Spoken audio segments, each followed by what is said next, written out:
explaining the evolution of customer relationship management. Let's try to know the history behind customer relationship management. Alright, so let's start with the first one, evolution of customer relationship management. When we talk about the evolution, we are talking about the ancient stories in the past of how businesses started using this word or these techniques called customer relationship management.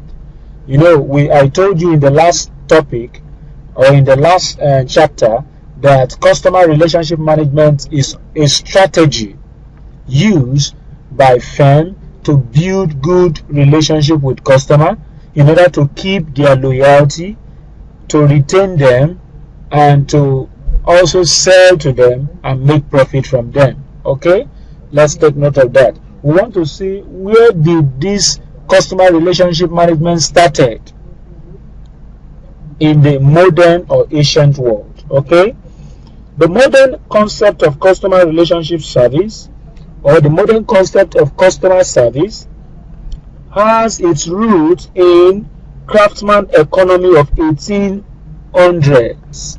Please take note of that. Craftsman economy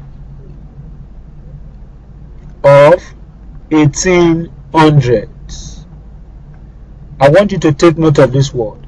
So customer relationship service was called customer service then, and this customer service was a system that was used, and it started in the 1800s, and they call it craftsman. It was even in the